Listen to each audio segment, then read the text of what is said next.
Hey guys, চলে এসেছি আবার একটা কোনো নতুন ব্লগ নিয়ে।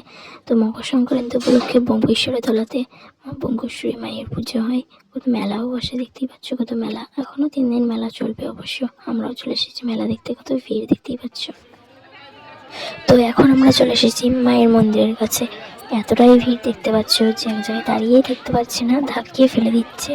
এই যে মায়ের মন্দিরটা, এখানে কালী মাতা আছে আর সাইড দিয়ে মা বঙ্গেশ্বরী মা আছে আর কি। তো এতটাই ভিড়, আগিয়ে যেতে পারছি না, ওই সাইডটাই আছে।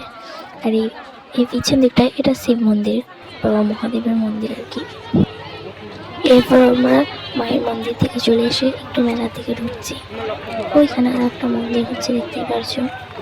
আর এই সাইডটাতে পার্ক আছে বাচ্চাদের আর কি। এই দেখো পার্কটা দেখা যাচ্ছে, যদিও এখন সেরকম ছেলেপেলে যায় না, তার জন্য পার্কটা অফই থাকে। দেখো কত সুন্দর মেলা বসেছে, নাগরদোলা দিচ্ছে, বাচ্চারা ট্রেনে করে যাচ্ছে। এই যে আমরা মেলা থেকে কেনাকাটা করে এবার চলে এসেছি কিছু খাওয়ার জন্য। মেলা এসেছি আর কিছু খাবো না, এটা কি হয়? ঝটফট করে আমরা এবার খাবার অর্ডার করে দিলাম। আমরা 3জন ছিলাম, মা, আমি আর ভাই। তাই ভাই আমি চাউমিন খেলাম আর ভাইয়ের জন্য এগরোল অর্ডার করে দিলাম।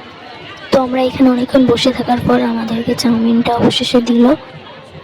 অবশেষে আমরা খাওয়া দাওয়া সেরে এরপর বাড়ির উদ্দেশ্যে রওনা দিলাম। দেখতেই পাচ্ছি শেষবারের মতো আর একবার মেলাটাকে দেখিয়ে দিলাম।